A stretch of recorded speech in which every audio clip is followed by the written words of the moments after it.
Hey guys, आज के इस वीडियो में हम पढ़ने वाले हैं प्रकाश का परावर्तन तथा अपवर्तन।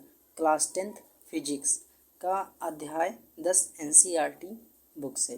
तो चलिए हम देखते हैं प्रकाश का परावर्तन तथा अपवर्तन क्या होता है। सबसे पहले हम पढ़ेंगे प्रकाश क्या होता है, यानी प्रकाश क्या होता है। तो चलिए देखते हैं प्रकाश क्या होता है। तो प्रकाश चैप्टर का नाम है प्रकाश का परावर्तन तथा अपवर्तन। इसका मतलब है इस चैप्टर में हमें पढ़ना होगा प्रकाश का परावर्तन तथा अपवर्तन, और इसके जो भी कुछ अनुप्रयोग होंगे उनको भी इस पूरे चैप्टर में क्लियर किया गया है, जिसको आपको वीडियो के माध्यम से हम प्रोवाइड करते रहेंगे। तो चलिए पहले पढ़ते हैं प्रकाश क्या होता है। तो प्रकाश एक्चुअली हम लोग प्रकाश से भली बात परिचित हैं, आप सभी लोग जानते हैं प्रकाश। तो देखिए प्रकाश क्या होता है कि प्रकाश एक भौतिक साधन है। हम ऐसा कह सकते हैं कि प्रकाश एक भौतिक साधन है जिसके द्वारा हम किसी भी वस्तु को देख सकते हैं। हम रियल में प्रकाश को तो नहीं देख सकते, लेकिन प्रकाश के माध्यम से वस्तुओं को देख सकते हैं। तो ये हम कह सकते हैं प्रकाश एक भौतिक साधन है जिसके द्वारा हम वस्तुओं को देख सकते हैं। आप जैसे कोई कमरा है, कोई रूम है, तो उस रूम में मान लो कि अंधेरा है, यानी रात है बिल्कुल, तो वहाँ पर कोई भी लैंप नहीं लगा है, ना कोई मोमबत्ती जल रही है, कुछ नहीं है। तो आप उस कमरे में जब जाओगे तो वहाँ पर आपको कुछ भी नहीं दिखेगा, यानी कि उस कमरे में जो भी वस्तुएं रखी होंगी वो कुछ भी नहीं दिखेंगी। क्यों? क्योंकि वहाँ पर प्रकाश नहीं है। और जैसे कि अब मान लो कि वहाँ पर आप कोई लैंप चला लिए, तो आपको क्या होगा कि उस प्रकाश के माध्यम से उस कमरे में जो रखी हुई वस्तुएं होंगी वो आपको दिखने लगेंगी। क्यों? क्योंकि वहाँ पर प्रकाश हो गया। इसलिए प्रकाश को हम कह सकते हैं कि वो एक ऐसा भौतिक माध्यम है जिसके द्वारा हम वस्तुओं को देख पाते हैं। तो इस आधार पर हम प्रकाश को किस तरीके से परिभाषित कर सकते हैं। देखिए, प्रकाश एक प्रकार की ऊर्जा है जो हमारे दृष्टि ज्ञान को जागृत करता है। ये प्रकाश की डिफिनेशन है। क्या है प्रकाश की डिफिनेशन? यानी प्रकाश एक प्रकार की ऊर्जा है जो हमारे दृष्टि ज्ञान को जागृत करता है। यानी दृष्टि ज्ञान क्या मतलब कि जो हमारे देखने की क्षमता, यानी देखने की क्षमता को उजागर करता है कि उसके माध्यम से हम वस्तुओं को देख पाते हैं। ठीक है, अब इतना प्रकाश के बारे में। प्रकाश जो है इनको कई स्रोत से उत्पन्न किया जा सकता है। जो प्रकाश है इसको कई स्रोतों से उत्पन्न किया जा सकता है, और जो ये प्रकाशीय ऊर्जा है इसको अन्य ऊर्जाओं में भी रूपांतरित किया जा सकता है। ठीक है, ऊर्जाओं से कई ऊर्जाओं में रूपांतरित किया जा सकता है। ठीक है, तो चलिए अब पढ़ते हैं प्रकाश के बारे में। तो प्रकाश हमने देख लिया कि प्रकाश क्या होता है। अब हम पढ़ेंगे प्रकाश से आगे के बारे में। तो हम आपको बता दें कि जो प्रकाश, बहुत सारी वस्तुएं होती हैं जो हमें प्रकाश देती हैं, जैसे कि सन हो गया, और विद्युत बल्ब हो गया, लैंप हो गया, या और लालटेन हो गई, मोमबत्ती हो गई। ये सब क्या करते हैं? प्रकाश देने वाली वस्तुएं हैं। तो जो प्रकाश देने वाली वस्तुएं होती हैं उनको हम कहते हैं प्रदीप्त वस्तुएं। क्या कहते हैं? प्रदीप्त वस्तुएं। प्रदीप्त वस्तुएं इनको बोलते हैं ल्यूमिनस बॉडीज़। क्या बोलते हैं? Luminous bodies. LUMINOUS, luminous bodies.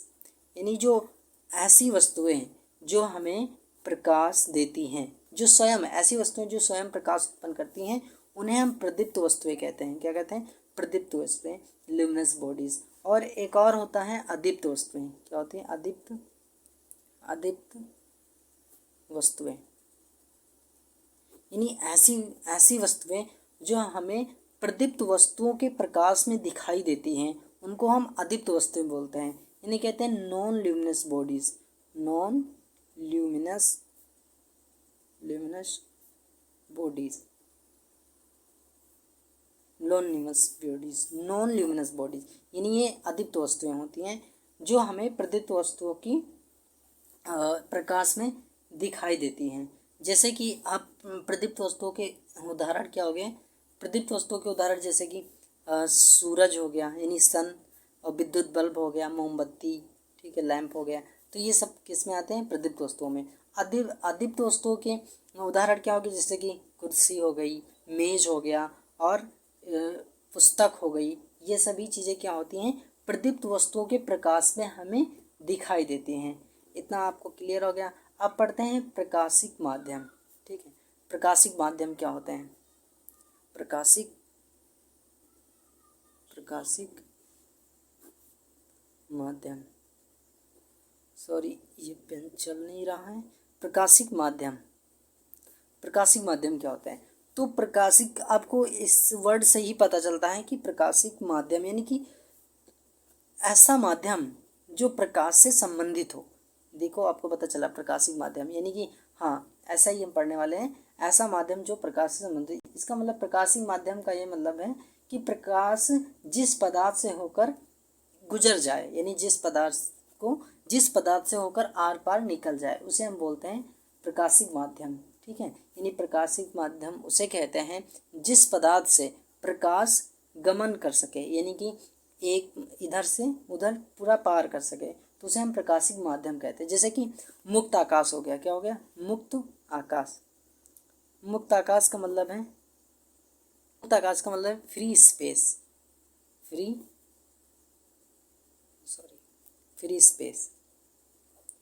Space हो गया। और फ्री स्पेस हो गया, समानता और वैक्यूम, निर्वात को ही फ्री स्पेस बोलते हैं।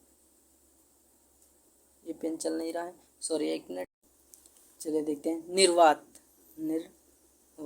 निर्वात क्या होता है? इसे हम इंग्लिश में बोलते हैं वैक्यूम। वैक्यूम क्या होता है? वैक्यूम एक ऐसा स्थान होता है जहाँ पर वायु ना हो, यानी जहाँ पर वायु ना हो, जैसे कि फ्री स्पेस, यानी जो अंतरिक्ष में क्या है कि वहाँ पर कोई वायुमंडल नहीं है, तो उसे बोलते हैं वैक्यूम। तो जो प्रकाश है वैक्यूम में, ये पूर्ण रूप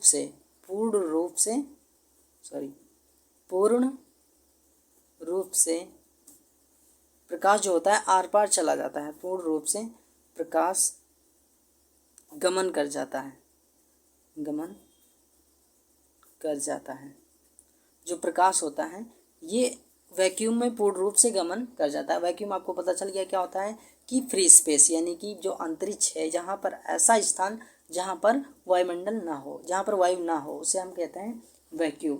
तो जो प्रकाशिक माध्यम है, ये 3 तरीके के होते हैं। 3 तरीके, जैसे कि एक पहला हो गया पारदर्शक माध्यम। क्या? पारदर्शक माध्यम। दूसरा हो गया पारभाषक माध्यम।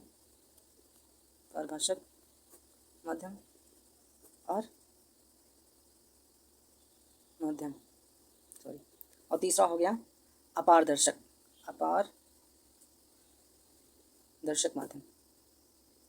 यानी कि इसको पारभाषक को बोलते हैं ट्रांसपेरेंट, इसको बोलते हैं ट्रांसल्यूसेंट, और इसको बोलते हैं ओपेक इंग्लिश में। इस पारभाषक को बोलते हैं ट्रांसपेरेंट, यानी ट्रांसपेरेंट मीडियम, और इसको बोलते हैं ट्रांसल्यूसेंट मीडियम, और इसको बोलते हैं ओपेक मीडियम।